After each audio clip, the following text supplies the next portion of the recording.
Cyber fraud की जिस वारदात का हम खुलासा करने जा रहे हैं वो आपकी भी नींद उड़ा कर रख देगी। अब ऐसे नटवरलाल ओटीपी नंबर नहीं पूछ रहे, ना ही लिंक भेजते हैं, बल्कि सीधे घर आते हैं, फ्रॉड कर जाते हैं। देखिए 11 लाख पार घर आया नटवरलाल, ठगी का तरीका भी हैरान कर देने वाला।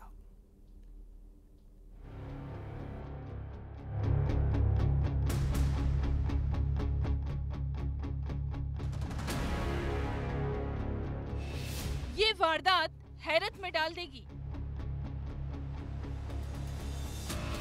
साइबर फ्रॉड एक अजीब साजिश।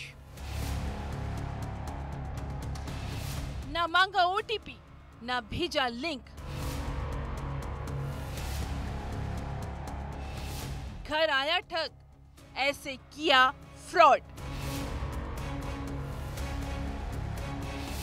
11 लाख पार, ऐसे ठग से रहिए होशियार। साइबर फ्रॉड की अपने आप में हैरान करने वाली वारदात है ये। जिस ठग की आवाज भी सुनाई दी, जिस नटवरलाल को देखा भी गया। सबसे हैरानी की बात, मोबाइल पर ना तो लिंक भेजा गया था, ना ही कोई एसएमएस, ना ही ओटीपी मांगा गया था, बल्कि यहाँ तो फ्रॉड करने वाला इतना बेखौफ था कि घर आकर चूना लगा गया, वो भी 11 लाख का। क्रेडिट लिमिट बढ़ाने के लिए फ़ोन किया गया और फ़ोन पर से फिर एक व्यक्ति बैंक के माध्यम से उनके पास पहुंचा और उसने अपने परिचय दिया। ग्वालियर की तिखरा के रहने वाले मेडिकल स्टोर संचालक प्रमोद और उनके पार्टनर को क्रेडिट कार्ड की लिमिट बढ़ानी थी। गूगल पर बैंक का टोल फ्री नंबर सर्च किया और ये नंबर ठग को लग गया, जिसने ऑनलाइन कोई सवाल नहीं किए, बल्कि पता पूछकर सीधे घर ही पहुंच गया, बैंक कर्मचारी बनकर। और परिचय देकर उनकी जो है चेक, ब्लैंक चेक, आधार कार्ड, क्रेडिट कार्ड और ओटीपी लेकर उसने ओटीपी नंबर लिया कि आपके क्रेडिट लिमिट बढ़ जाएगी।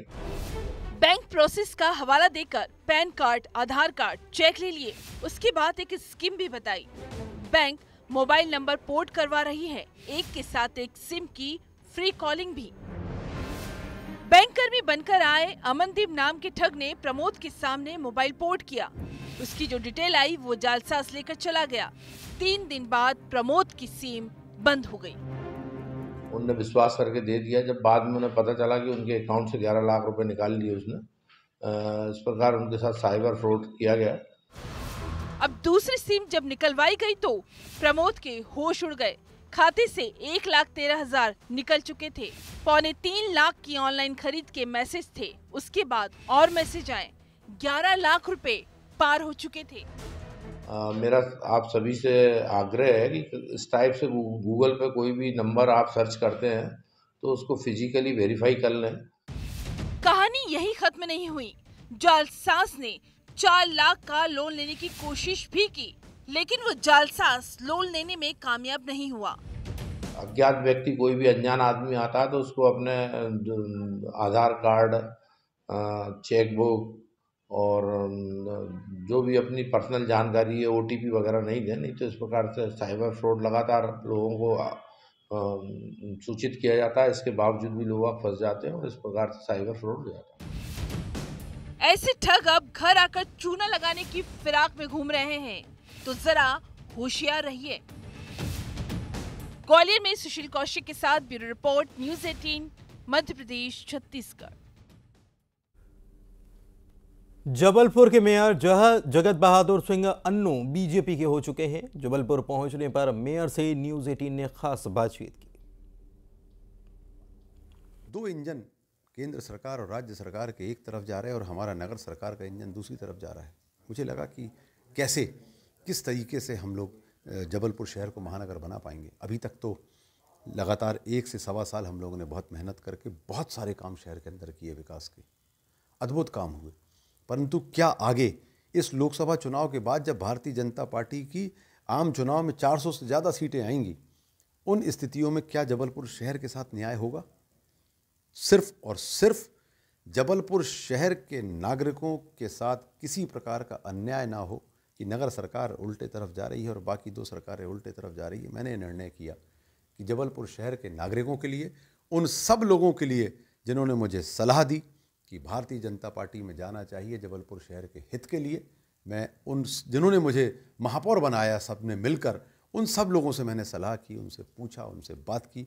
उन्होंने कहा हमारे जीवन के सिर्फ 2 उद्देश्य हैं, एक जबलपुर का विकास और हमारी सनातन संस्कृति, मतलब हमारे इष्ट, हमारा राष्ट्र और हमारी संस्कारधानी, ये हम लोगों के जीवन का उद्देश्य है।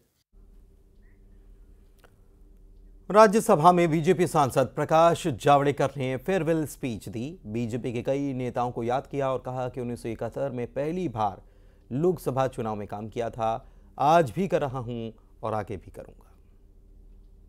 विद्यार्थी परिषद के दिनों में हमने अटल जी, आडवाणी जी के भाषण सुने और पूरा विचार पढ़ लिया, दीनदयाल जी का तत्व ज्ञान को, या दत्तोपंत ठेंगड़ी जी बहुत बार मिलते थे तो मैं बात करता था पुणे में उनके साथ, तो वो भी एक हमारा आधार था। इमरजेंसी के खिलाफ लड़कर जेल में गए तो वहां संघ के सरसंघ चालक देवव्रत जी के साथ 16 महीने हमने सीखा बहुत। आखिर हम राजनीति में काम क्यों करते, समाज का कुछ भला हो। अंत में 1971 में मैंने रामभाऊ मालगी के पार्लियामेंट चुनाव में काम किया, पहले 71 में। आज भी कर रहा हूं, आगे भी करूंगा।